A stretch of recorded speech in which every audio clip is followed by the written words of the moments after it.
I'm Hannah, and this is Firm Foundations. Thanks for watching. In this series, we're learning how to separate the facts from the fiction in LDS history and doctrine. In previous episodes, we've discussed the lives of the three primary Book of Mormon witnesses, but there are many other witnesses who saw the gold plates, or had visions, or dreams, or saw angels, and today we're going to tell one of their stories. This is the story of Mary Whitmer. So who is Mary Whitmer? Mary is a foundational player in the early years of the Church of Jesus Christ of Latter-day Saints. Mary is the only known woman who was shown the gold plates by a heavenly messenger. Mary was born as Mary Muselmann in Germany in 1778. As a young woman, she immigrated to the U.S. and married farmer Peter Whitmer. The couple grew their family in Fayette, New York. Mary gave birth to 8 children, including one of the 3 witnesses, David Whitmer, and about half of the 8 witnesses. Mary worked side by side with her husband and children to run their farm. It was tiring and time-consuming work. Mary and Peter first met Joseph Smith in 1828, and then in 1829, Joseph, Emma, and Oliver Cowdery moved into Mary's home as boarders.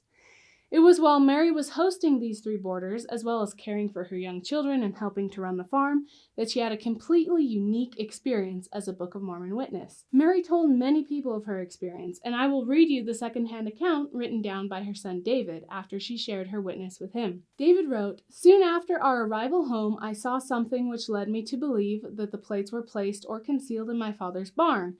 I frankly asked Joseph if my supposition was right, and he told me it was. Sometime after this, my mother was going out to milk the cows when she was met out near the yard by an old man who said this to her: 'You have been very faithful and diligent in your labors, but you are tired because of the increase of your toil.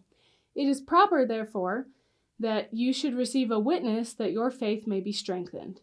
Thereupon he showed her the plates. My father and mother had a large family of their own. The addition to it, therefore, of Joseph, his wife Emma, and Oliver very greatly increased the toil and anxiety of my mother, and although she had never complained, she had sometimes felt that her labor was too much, or at least she was perhaps beginning to feel so. This circumstance, however, completely removed all such feelings and nerved her up for increased responsibilities." Cool. Mary's grandson, John C. Whitmer, later elaborated on the experience, recounting the story as he remembered his grandmother telling it.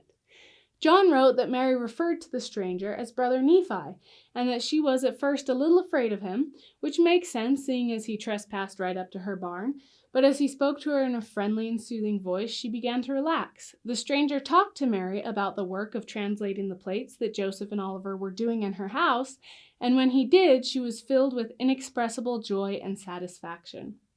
According to John, the stranger then undid his knapsack and showed her a bundle of plates, matching the description of the gold plates. They leafed through the plates together, and the stranger encouraged her to be faithful and patient. Then, the stranger vanished. Now, do we know who the stranger was? Not for certain. Mary referred to him as Brother Nephi throughout her life, and others have hypothesized that the messenger was actually Moroni, who acted as a kind of guardian of the gold plates. We don't know for sure who visited Mary, but we do know that she testified that she was visited by a messenger from God. When David was excommunicated in 1838, some of his family members were excommunicated with him. I haven't uncovered any record that Mary was excommunicated. What we do know is that Mary did not travel to present-day Utah with Brigham Young. However, consistent with most of the Book of Mormon witnesses, Mary's story never changed. Her belief in the Book of Mormon stayed with her entire life. She died in Missouri in 1856 at the age of 77. So, that's Mary's story.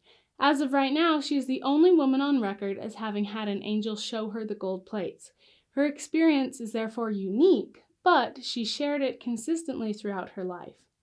I love the idea that God, knowing her struggles and the sacrifices she was making, sent a messenger to validate her and comfort her and assure her that what she was doing was right. So, that's the story of Mary Whitmer.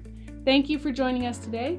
Firm Foundations is created by me, Hannah. Don't forget to subscribe, and we'll catch you next time.